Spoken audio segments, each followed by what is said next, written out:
بسم اللہ الرحمن الرحیم۔ انشاء وائس کے ناظرین کو ہمارا سلام پہنچے۔ اورنگزیب عالمگیر کے دور میں جب موسیقی پر پابندی لگی تو گویوں اور موسیقاروں کی روٹی روزی بند ہو گئی۔ آخر تنگ آ کر 1000 فنکاروں نے جمعے کے دن دہلی کی جامع مسجد سے ایک جلوس نکالا اور آلات موسیقی کو جنازوں کی شکل میں لے کر روتے پیٹتے گزرنے لگے۔ اورنگزیب نے دیکھا تو حیرت زدہ ہو کر پوچھا، یہ کس کا جنازہ لیے جا رہے ہو جس کی خاطر اس قدر آہ و بکا کیا جا رہا ہے؟ انہوں نے کہا، آپ نے موسیقی قتل کر دی ہے، اسے دفنانے جا رہے ہیں۔ اورنگزیب نے جواب دیا، قبر ذرا گہری کھودنا۔ محمد شاہ کے دور میں وہ تمام فنون پوری آب و تاب سے سامنے آ گئے جو اس سے پہلے دب گئے تھے۔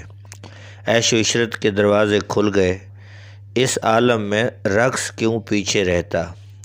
اس کی واضح مثال مشہور رقاصہ نور بائی تھی، جس کے بالا خانہ کے آگے امراء روسا کے ہاتھیوں کا وہ ہجوم ہوتا تھا کہ ٹریفک جام ہو جاتا۔ کہا جاتا ہے کہ جس کسی کو اس کی محفل کا چسکا لگا اس کا گھر برباد ہوا، اور جس دماغ میں اس کی دوستی کا نشہ سمایا وہ بگولے کی طرح چکر کاٹتا رہا۔ ایک دنیا نے اپنی پونجی کھپا دی اور ان گنت لوگوں نے اس کافر کی خاطر سارا سرمایہ لٹا دیا۔ محمد شاہ کے شب و روز کا معمول یہ تھا کہ صبح کے وقت بٹیروں یا ہاتھیوں کی لڑائیوں سے دل بہلاتا۔ اس دوران کبھی کوئی فریادی آ گیا تو اس کی بھی ببتا سن لیتا۔ سپہر کے وقت بازیگروں، نٹوں، نکالوں اور بھانڈوں کے فن سے حظ اٹھاتا۔ شامیں رقص و موسیقی سے اور راتیں۔ بادشاہ کو ایک اور شوق بھی تھا، وہ اکثر زنانہ لباس پہننا پسند کرتا تھا اور ریشمی پشواز زیب تن فرما کر دربار میں تشریف لاتے تھے۔ اس وقت ان کے پاؤں میں موتیوں جڑے جوتے ہوا کرتے تھے۔ ایسے میں کاروبار حکومت کیسے چلتا اور کون چلاتا؟ اودھ، بنگال اور دکن جیسے زرخیز اور مالدار صوبوں کے نواب عملاً اپنے اپنے علاقوں کے بادشاہ بن بیٹھے۔ ادھر جنوب میں مرہٹوں نے دامن کھینچنا شروع کر دیا اور سلطنت تیموریہ کے بخیے ادھڑنا شروع ہو گئے۔ لیکن سلطنت کے لیے سب سے بڑا خطرہ مغرب سے نادر شاہ کی شکل میں شامت اعمال کی طرح نمودار ہوا اور سب کچھ تار تار کر گیا۔ چنانچہ نادر شاہ 1739 کے اوائل میں فاتحین ہند کی مشہور گزرگاہ درہ خیبر عبور کر کے ہندوستان میں داخل ہو گیا۔ کہا جاتا ہے کہ محمد شاہ کو جب بھی بتایا جاتا کہ نادر شاہ کی فوجیں آگے بڑھ رہی ہیں تو وہ یہی کہتا، ہنوز دلی دور است، یعنی ابھی دلی بہت دور ہے، ابھی سے فکر کی کیا بات ہے۔ جب نادر شاہ دلی سے 100 میل دور پہنچ گیا تو مجبوراً شاہ رنگیلا کو زندگی میں پہلی بار اپنی فوجوں کی قیادت خود کرنا پڑی۔ یہاں بھی کرو فرق یہ عالم کہ اس کے لشکر کی کل تعداد لاکھوں میں تھی، تاہم اس کا بڑا حصہ باورچیوں، ماشکیوں، کلیوں، خدمتگاروں، خزانچیوں اور دوسرے سویلین عملے پر مشتمل تھا، جبکہ لڑاکا فوجی 1 لاکھ سے کچھ ہی اوپر تھے۔ اس کے مقابلے پر ایرانی فوجی صرف 55,000 تھے۔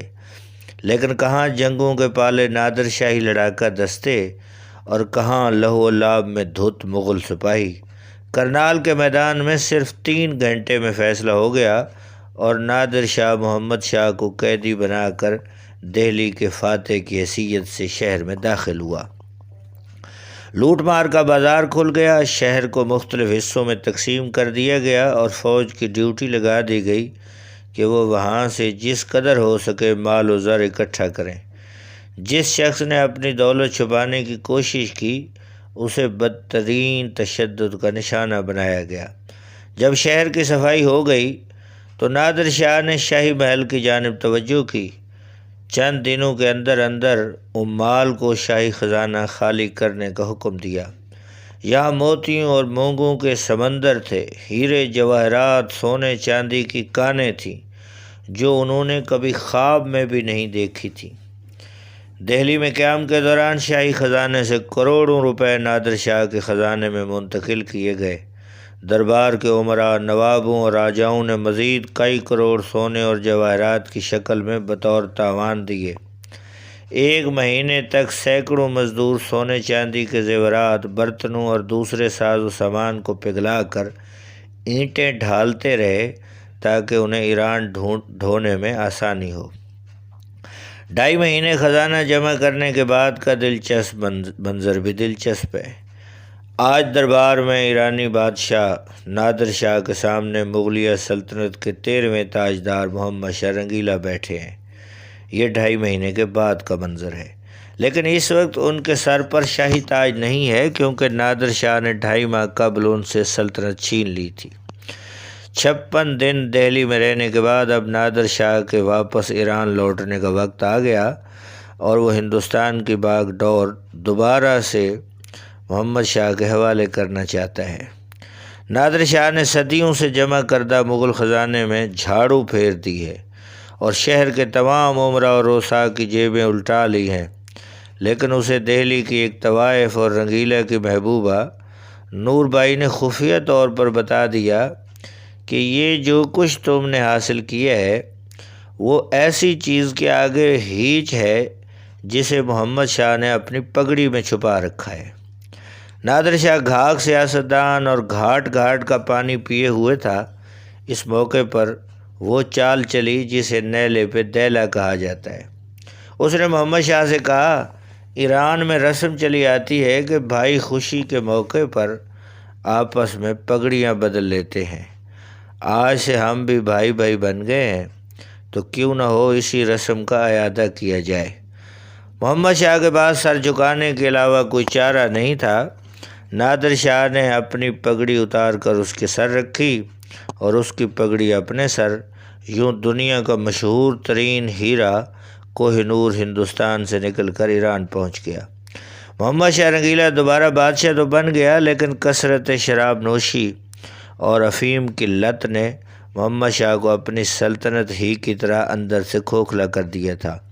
اسی لیے ان کی عمر مختصر ہی ثابت ہوئی۔ ابھی سن 46 ہی کو پہنچا تھا کہ ایک دن اچانک غشی کا دورہ پڑا۔ طبیبوں نے ہر نسخہ آزما لیا، انہیں اٹھا کر حیات بخش باغ منتقل کر دیا گیا، لیکن یہ باغ بھی بادشاہ کی حیات کی گھڑیاں کچھ زیادہ طویل نہ کر سکا اور وہ ساری رات بے ہوش رہنے کے بعد اگلے دن چل بسے۔ ناظرین، یہ تھی مشہور زمانہ بادشاہ محمد شاہ رنگیلا کی کہانی۔ اگر آپ اس قسم کی اور کہانیاں سننا چاہتے ہیں اور ہمارے سٹوریز کو لائک کرتے ہیں تو آپ سے درخواست ہے کہ ہمارے چینل کو سبسکرائب کریں، ساتھ ہی بیل آئیکن کا بٹن ضرور دبائیں تاکہ آپ تک اس قسم کی سٹوریز بر وقت پہنچتی رہیں۔ اللہ حافظ۔